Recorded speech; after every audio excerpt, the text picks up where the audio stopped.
So I'm here with you again after the break. We continue considering patterns, three patterns. We have already considered interpreter. Let me quickly remind you that the interpreter pattern helps us to build an algorithm on a data structure. And we had the example, we considered grammar for Boolean expression, and we have implemented the algorithm for evaluating the value of some Boolean expression represented as an abstract syntax tree. The syntax tree was built following the grammar. We will come back to this example later and this topic later, but now let's switch to another pattern, which is iterator. Let me, again, as usual, start with the definition given by Erich Gamma in his book. Iterator provides a way to access the elements of an aggregate object sequentially without exposing its underlying representation. Very good definition that gives you all the whole idea behind iterator. Each word here is of some importance. First of all, iterator provides access to the elements of an aggregate object. Second point, it provides the access to elements sequentially, simply speaking, in some order. And the third point is that this iterator doesn't assume going into the implementation of the elements without exposing its underlying representation. Okay, let's consider iterator pattern in more detail. Let's have a task. Having a complex data structure, aggregate, I will call it aggregate in some cases, we will take composite pattern as an example, because composite pattern from one of our previous lecture is a good example of a complex data structure. So having such a data structure, how to organize sequential access to its elements so that such access would be done without exposing their representation and to get some extra flexibility, to be able to provide various algorithms for accessing elements. This is an important point. We will see that quite soon. Look at this schematic example. This is an example of a simple composite object, just a list or array or anything like that, a kind of linear collection of elements. Okay, and what is sequentially for such a simple aggregate? What does it mean to get access to this element, to elements of such an aggregate sequentially? Of course, the most obvious sequential way is starting from the very first element of that collection, go to the next one, up to the very last element. However, we can imagine, and sometimes it is necessary, to have a reverse order for getting access to elements, from the very last to the very first one. Also, we would like to organize a random access, a random order access, access in a random order. That is, we could like to just specify a number of a concrete element we are going to access, and to get some access using that number, random access order, random order access. And finally, it could be desirable to organize a smarter way for accessing elements. That is, to provide an additional criterion or a predicate, and for each element we would like to calculate that criterion or that predicate, and if it gives us true, then get the actual access. Otherwise, leave it and go to the next, to some next element. So the message behind this thing is that having a composite object, we may wish to organize different kinds of access. This is about very simple, relatively simple composite structure, composite data structure. And if we have a little bit more complicated one, a tree-like structure, as we had for the previous pattern, what does sequentially mean for such a structure? Of course, in your course of data structures and algorithms, you learn various ways for traversing such a tree-like structure. So I wouldn't stop on it. Again, my message here is that there can be different ways for traversing or accessing elements of complex data structures. Okay, here is the first straightforward implementation for the case of a linear data structure like list or array. We don't think much. We just add some functionality to the composite class. Look, I have added first, next, done, and current functions to the implementation of the composite object. Meaning that the semantics of these additional member functions are used for getting that access. First, what is first? First function, the idea behind first function is that it positions the current traversing to the very first element. Next, moves the position to the next step. By the way, I have the explanation. I have the comments here. Look, first sets the first element for traversing the whole aggregate. Next, moves the current position to the next one. Done. Signals that the last element is reached. So this is the end of the traversing. And current function just gets the access to the current element. Notice that it returns not the component itself, the element itself, but the reference to it, so that we can work with it using its own interface. So we don't get access to its element, to its internals. And the implementation is a list, for example. I don't care about the actual implementation. This is the straightforward solution. The question is, are you happy about such a solution? Well, probably you answer yes, I'm quite happy, because I just need to have this way for traversing element. I don't need anything else. I would like to start from the very first element, going element by element until the last one is reached.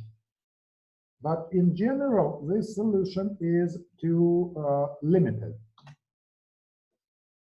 These are at least two questions or two problems with such an implementation.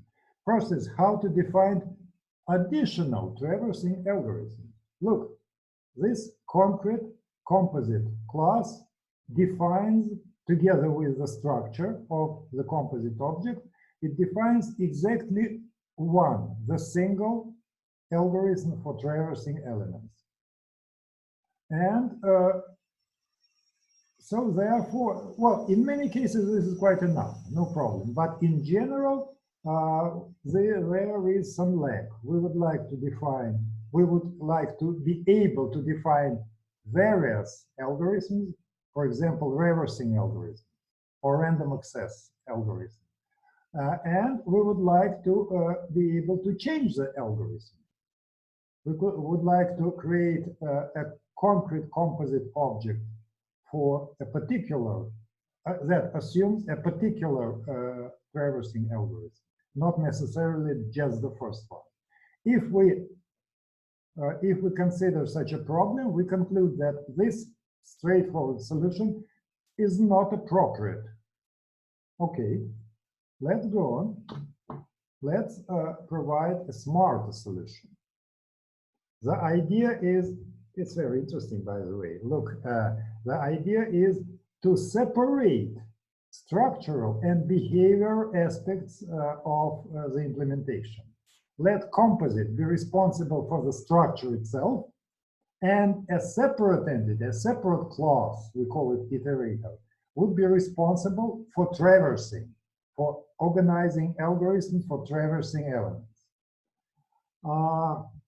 Something familiar is with this idea, separating structural and behavior aspects. I suppose you already remember that we had a kind of similar idea before. Do you remember how to separate structural aspects from behavior? There was strategy pattern. Look at the lecture number 5, and you will see the similar considerations. And to remind you, we had ducks, the thing related to ducks and different kinds of ducks and different aspects of their behavior, flying, quaking, and some others. Just look at the slides from lecture 5 and you will see the point. The strategy pattern just assumes such a separation, structural and behavior objects. So here for iterator pattern, we will be using the same approach. We try to separate the structure of a complex object and the different ways for getting access to its elements. Look, this is the same words taken directly from Eric Gamma's book. The key idea is to take the responsibility for access in traversal out of the list object. We are considering list, just list linear composition, and put it into an iterator object. Iterator class defined an interface. Iterator object is responsible for keeping track of the current element. Okay, the same words in a little bit more detail. The next slide contains the idea of the implementation of that. Look, first of all, coming back to the composite object, let's quickly go back to a straightforward solution.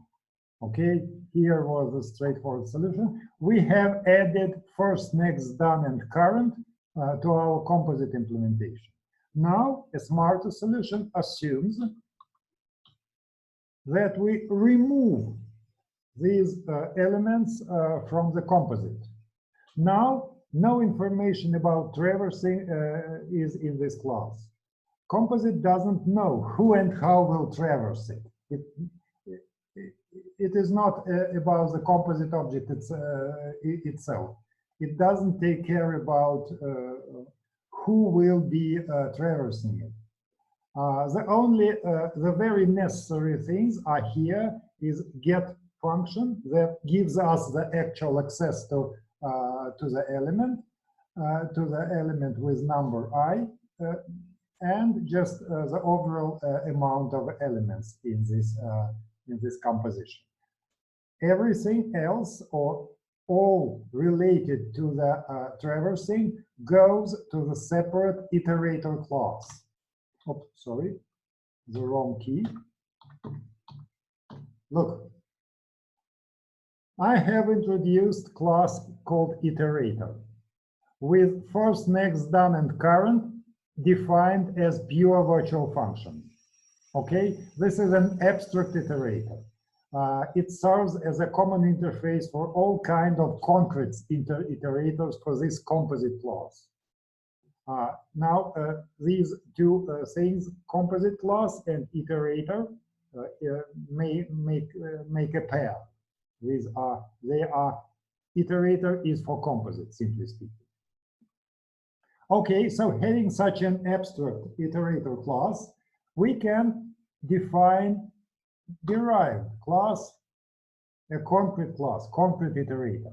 I've called it forward iterator. This serves for traversing the composition, the composite class from first to last. Very simple one. So, and here we have first, next, done, and current overridden. Abstract class iterator introduces them as pure virtual functions. Forward iterator, being derived from iterator, should define the actual implementations for these 4 functions. And I have a couple of additional private members in the class. That is the reference or pointer to aggregate. That is composite class.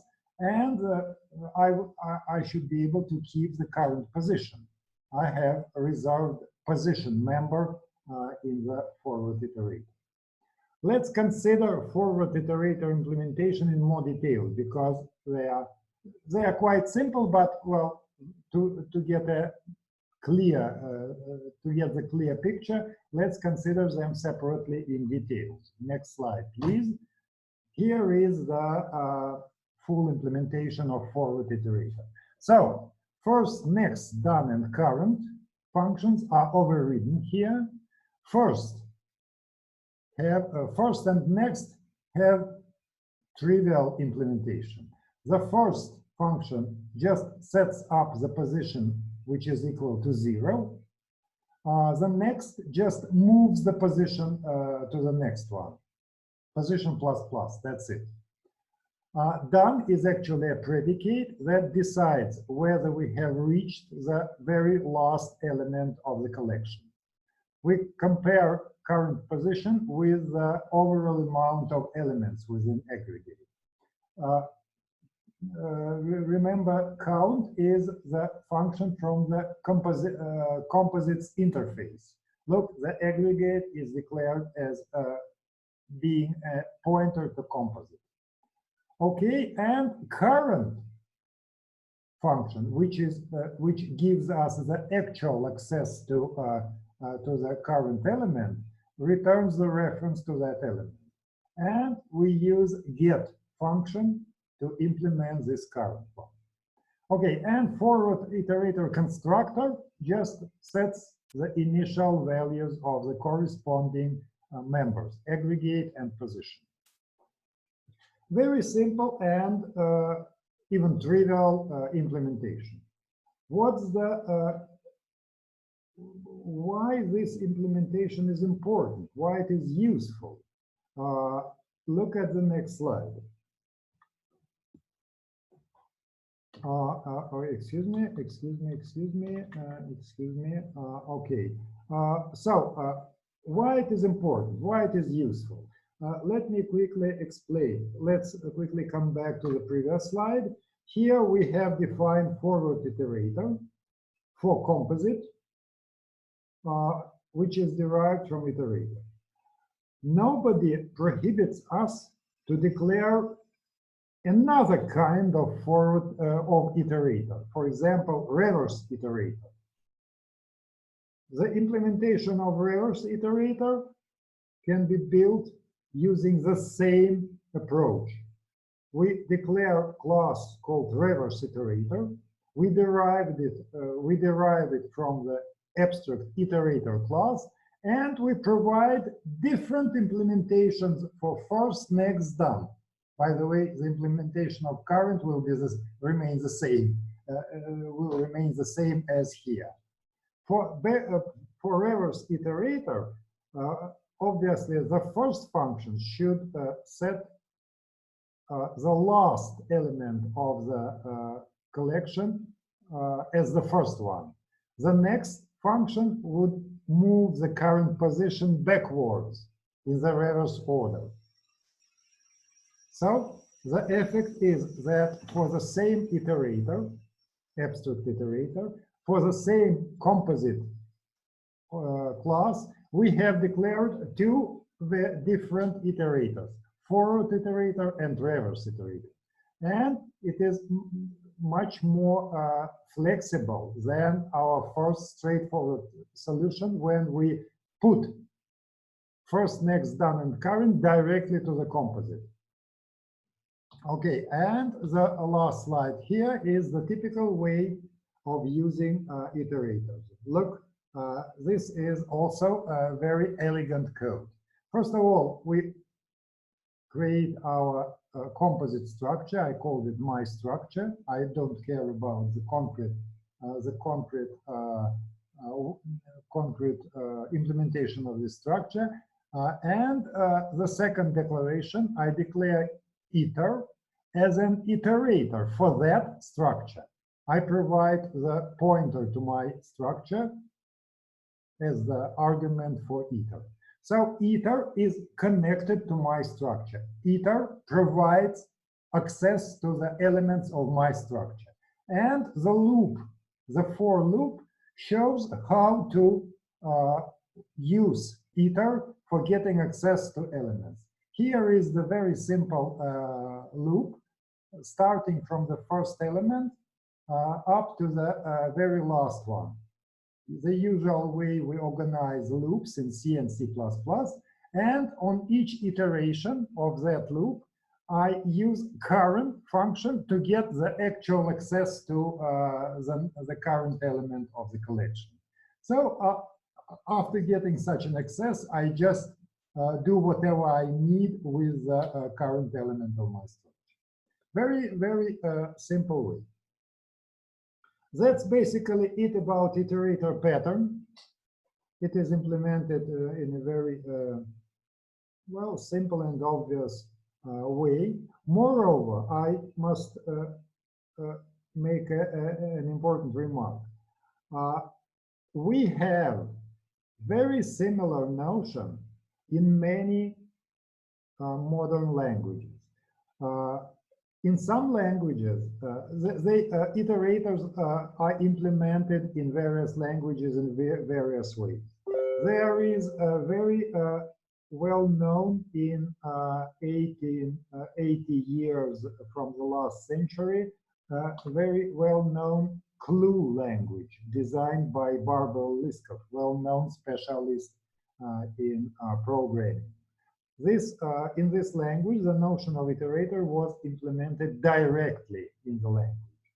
At the same time, in C++, we have very complete assortment of various iterators pre-implemented for our needs in the C++ standard library. The famous specialist Alexander Stepanov designed so-called STL, Standard Template Library, and iterators are very important part of that STL library. And the STL library one day became the part of the C++ standard library. So now this is the standard components. Various kinds of iterators are part of the C++ standard library. You can just, well, I'm sure many of you use those standard iterators programming in C++. Okay, that's it about iterator. And now we come to the next pattern.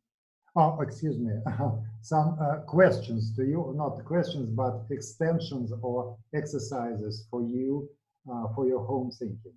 First of all, look, we have considered very simple examples of a linear data structure, list, array, or something like that. And what about to implement other kinds of iterators? Reverse, random access, access by criterion, and why not to take other kinds of composite objects, for example, for trees, or for any complex structure. I would just recommend you to think about it. This is not that difficult, but it would be quite a useful exercise. And the third bullet, the third kind of exercise is think about how to generalize the iterator pattern. If you read the corresponding chapter in the Eric Gamma book, you will see that there is an example of the iterator pattern generalized as a template. He used C++ for his consideration. So think about it, even without looking to the book, how to generalize the iterator pattern. It is not that difficult as well. Okay, and now we definitely come to our last pattern for today, which is visitor pattern. You might conclude, or you might already realize that both interpreter and iterator patterns look a little bit similar to each other. At least they use the same strategy pattern as a conceptual basis, and they use composite pattern as a foundations for the considerations. The same thing is about visitor pattern, the third one today. Looking at the definition of the visitor, we see that it represents an operation to be performed on the elements of an object structure. Visitor lets define a new operation without changing the classes of the element. Simply speaking, if we have a data structure, a complex data structure, a list, a tree, or an array, and the pattern visitor helps us to define various operations on those data structures, and those operations are defined without changing the elements themselves, without changing data structures themselves. We will see how it works, how it is implemented. But before we come to the implementation, I would make two remarks. First remark is that you will see, I hope you will see, that visitor pattern can be considered as a kind of generalization of the interpreter pattern. We will see that. And the second point is that visitor pattern is probably one of the most popular patterns within the whole taxonomy. So I hope you will understand that while your practical programming, especially when you deal with a complex software system, programming the complex software system. So, okay, in order to start considering visitor pattern, I would like to take you back to our example of the formal grammar for Boolean expressions. We used interpreter pattern. We implemented the pattern for only one action, if you remember. Our interpreter pattern evaluated the expression, just calculated the value of the Boolean expression, performing actions on logical AND, logical OR, and logical negation. Okay, that's good. That was quite good. But think a little bit about some kind of generalization. Look, but what if we need to perform a number of various different actions on the expression except just evaluation? Here is a list of such actions. Look, suppose we are programming a compiler, and we have an abstract syntax tree built by the kind of front-end part of such a compiler, and we need to perform various kinds of actions on that abstract syntax tree. Here is just some of them. We would like to optimize the expression by some criteria, to simplify it, to make it more efficient while executing the final code. We would like to verify the correctness of that expression. I mean, semantical correctness. Coming back to our example, there were A, B, C, and D variables in our example, and probably we would like to check whether these variables are actually of the Boolean type. Otherwise, the whole expression is incorrect. We would like to print the expression in some beautiful form. The thing that is called typically pretty printing. And finally, probably we would like to write an algorithm for generating the machine code for some hardware architecture out of our expression. So I can continue this list of desirable actions on AST, but it is quite enough to understand that we would like to have a kind of unified way to write any algorithm from this list, together with evaluating the value of the expression. Okay, again, interpreter helped us to build only one, the single algorithm on the complex data structure. Now we would like to extend the possibility, our possibilities to be able to write various algorithms. So what is the direct solution? Quite an obvious one.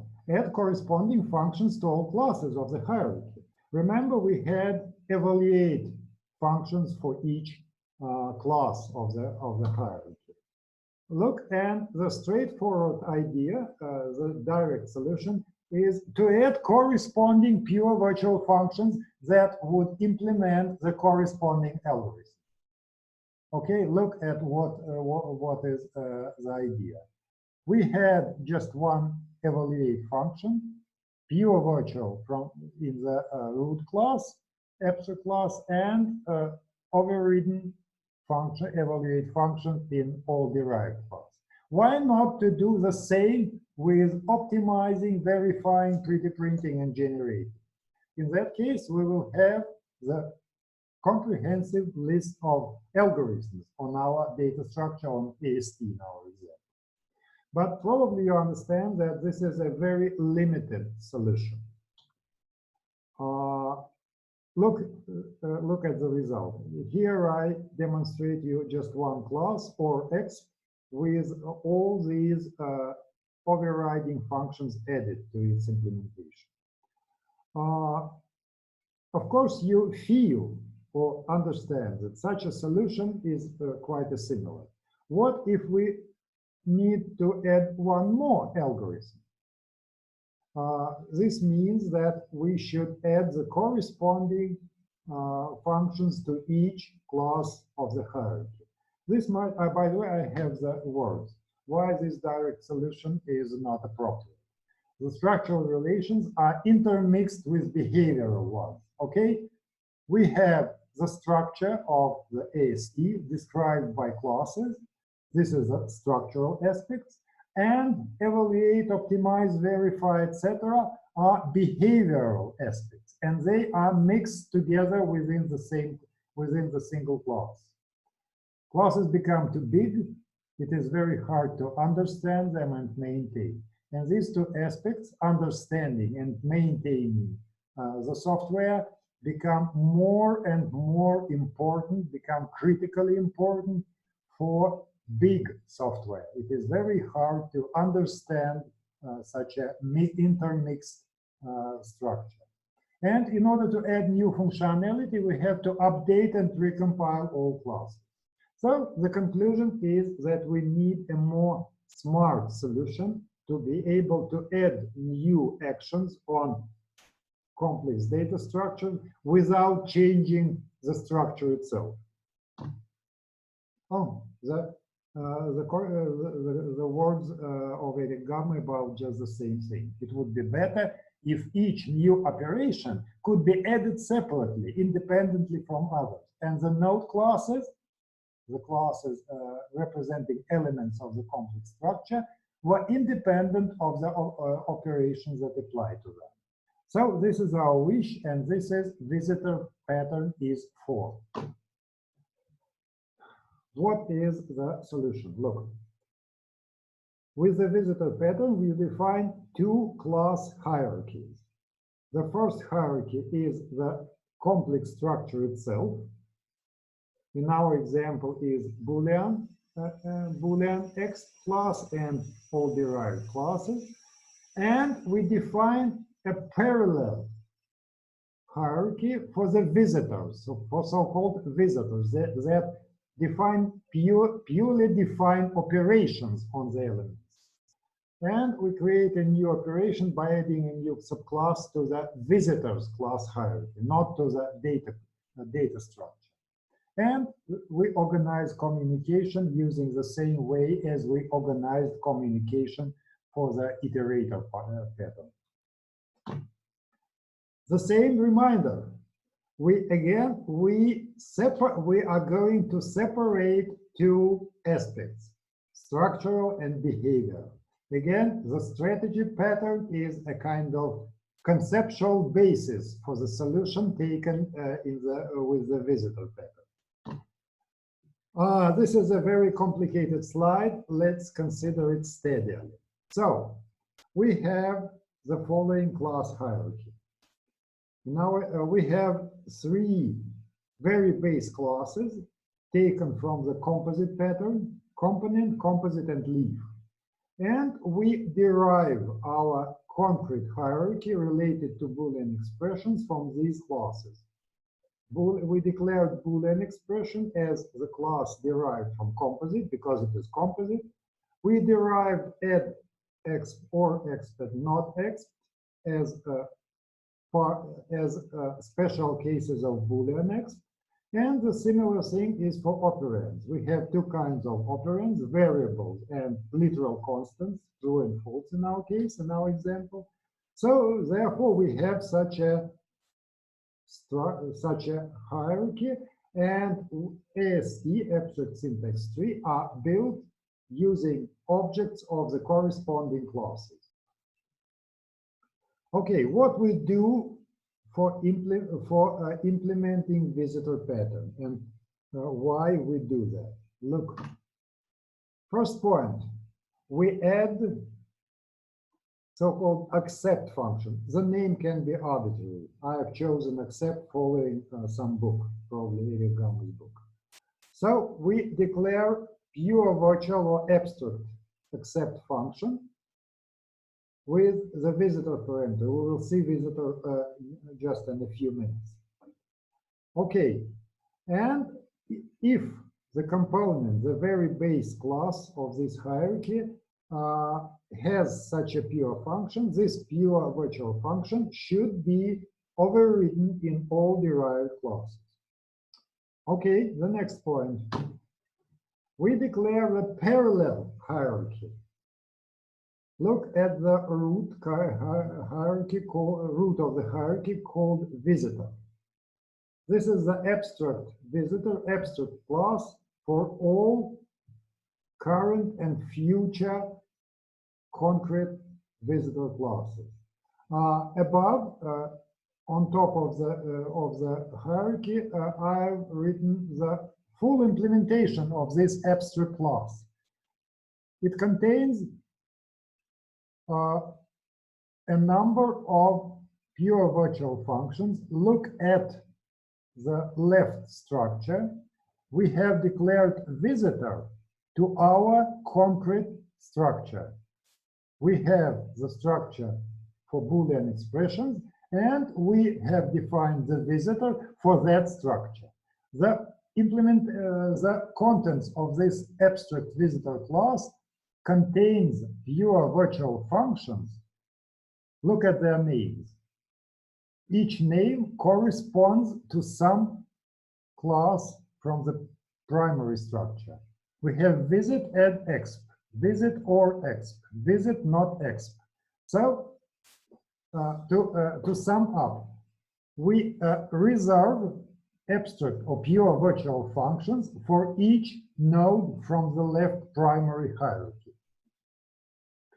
All these functions are virtual, pure virtual. Therefore, creating a concrete visitor, performing some concrete action on that structure, should override these these pure virtual functions, providing its own implementation for that.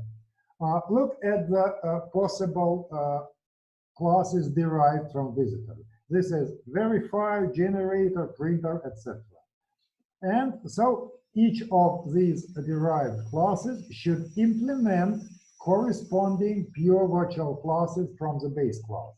That is, verifier should have a overriding visit add exp function, and the actions of this overridden function is to perform some actions to verify the correctness of the corresponding class, correctness of the add exp class. The same is for each pure virtual function, and the same considerations are for each concrete visitor. Okay, let's go on across this slide. Let's add some additional explanation. This is the example of a concrete derived class derived from visitor. The concrete visitor for particular actions. Here we define any number of concrete visitor. Okay, excuse me, I have some troubles with my explanation, but I guess everything is clear to you. We create the generator visitor, which implements all functions that are defined in the abstract class as pure virtual. Okay, and the last point here on this slide is this. In each class from the hierarchy, from the primary hierarchy, we add the corresponding implementation of the pure virtual accept function. Now, remember that we have declared accept function as pure virtual on the very topmost or root class. Therefore, each class from this primary hierarchy should have the implementation of this. Implementation is quite obvious. The accept, the overridden accept function just calls the corresponding action from the visitor. So this is the connection between the two hierarchies. Okay, the accept, each implementation of accept takes the parameter, which is a pointer of a concrete visitor. Visitor is the base class, and we can pass any derived class to this parameter, and it just calls the corresponding function. The correspondence is by names. Add x class contains implementation of accept with visit add x call. Okay, and it passes the pointer to itself as the parameter. Therefore, each visit function gets the corresponding, the pointer to the corresponding object, and it can have access to it using its interface. Okay, this is a very complex picture. Just consider it carefully. Try to even experiment with the implementation. Some details, some second order details are missed here. Not important. You can easily add them if you start experimenting with the code. But I hope the idea is more or less clear. The next slide contains the illustration of that, of how to use this pattern. Look, suppose we have created abstract class visitor with a number of pure virtual functions, and perhaps suppose we implemented some concrete visitors for our needs. Generator, pretty printer, and verifier. And suppose we have an abstract syntax tree built by some algorithm. We don't care about who and how it was built. Expression is in my main function points to the topmost, to the root element of that tree. So, and having a number of generators, we can apply the corresponding algorithms to that abstract syntax tree. Notice that AST knows nothing about algorithms. And algorithms get just pointer to that tree. And it is quite enough to apply accept function, which is in the interface of that AST, and to perform the corresponding algorithm implemented as a series of functions from the derived classes generator, pretty printer, and verifier. So again, this is very elegant code, and I would recommend you to carefully investigate it to get a full understanding. I do have some explanations here. Well, this is a kind of detalization. The call to accept for expression, which is of type Boolean exp, means that look at the body of the corresponding accept function from the corresponding class. The call to accept for expression causes the call to visit add exp. Look at the code, it could be quite clear. And notice that usual object-oriented mechanism called dynamic dispatch or dynamic type causes that for each node from the expression tree, the corresponding function from the visitor v gets selected and invoked. So again, the concrete selection or dispatching of the algorithm is usual object-oriented mechanism. So here we just exploit this object-oriented mechanism for our visitor pattern.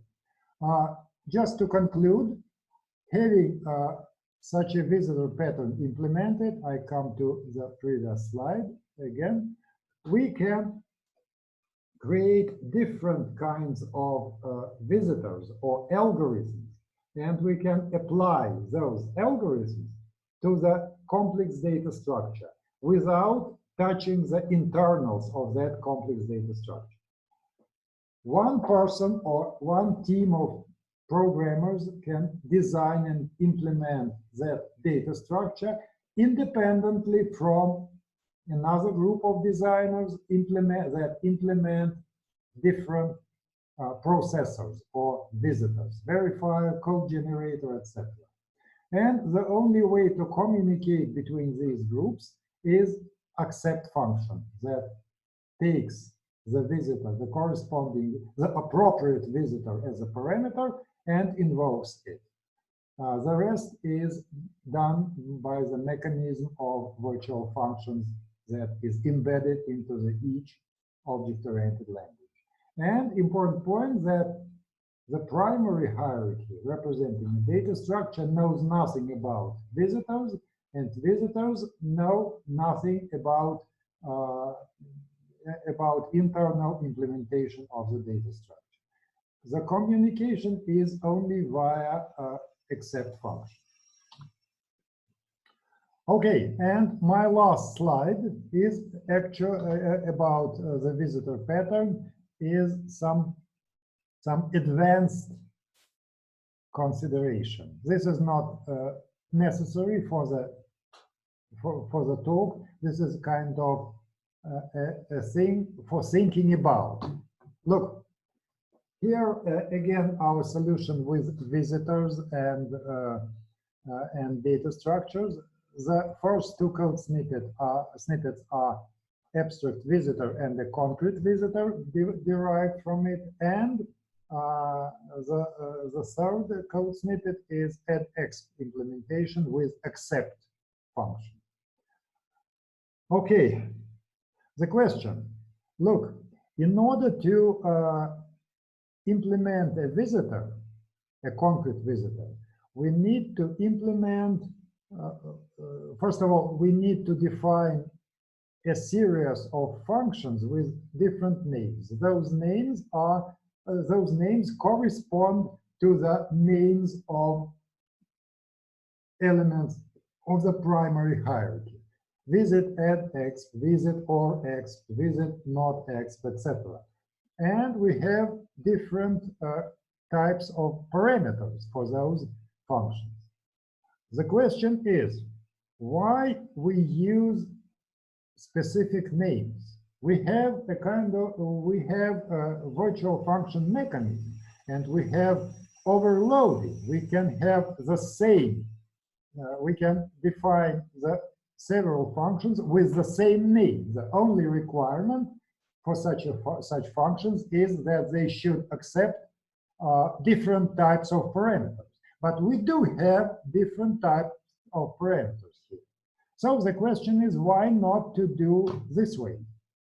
Look, instead of different names for each particular part of the work, why not to introduce only one name, visit? And probably it is quite enough. We have a series of overloading functions with the same name, but with different types of parameters. Okay, in that case, what would be written in the addExp class, in the third code snippet? Probably this one. Probably this could simplify the solution of visitor significantly. So we don't need to just to repeat names of the primary hierarchy in our visitors. Well, so this is the question, whether it is possible or not. I would leave this question to you. You can read Erich Gamma's book, the chapter devoted to visitor pattern. There are a couple of words about that. You can also read any basic textbook about virtual function mechanism. But now I would just give you a hint for that. So the question is actually in the last code snippet. If we replace all visit blah, blah, blah, blah with the single name visit, we will have this wonderful call. Visit this. Look what is here. Here we have, okay, let's look at the right-hand side of the slide. We have two options. The first initial option is to visit the function by the concrete name, visit addX. The second option is to use the universal name visit. In the first case, we assume that the selection of the concrete function will be performed using the type of its argument. This has a particular argument. Here, this means just pointer to an object of type addExp. Whereas for the second case, we need to use two elements for dispatching the visit. To select the appropriate function. We need to choose between overloading visits in the visitor, and also we should use the type of the argument to make such a selection. These alternatives are known as either single or double dispatching. The first case, we just use single dispatching using the type of the parameter of the argument. The second time, the second option assumes double dispatching. We should double dispatch the call, double resolve the call using the name. We should choose the appropriate name between from between the set of visits, and we should choose the appropriate generator using the type of this. So the question is, if we use single or double dispatching here. Again, this is not actually not a part of visitor pattern. We have implemented it using assuming single dispatching. So the question is whether double dispatching is possible in modern object-oriented languages. as a partial answer, I could say that some languages do support double dispatching, whereas some of them don't. And it is interesting subject to learn by your own. I would recommend this subject as a question for advanced consideration if you are especially interested in object-oriented aspects of modern language.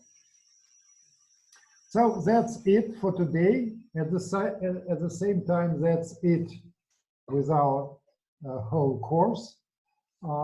Thank you for attention. Excuse me for some delays with publishing my slides and recordings. I hope that you learned something new for you in our course. This is my farewell slide. I hope you learned something new and useful. And I wish you success in the exam and in the whole exam session in this year. So thank you for your attention. See you soon on probably on some other courses. Goodbye.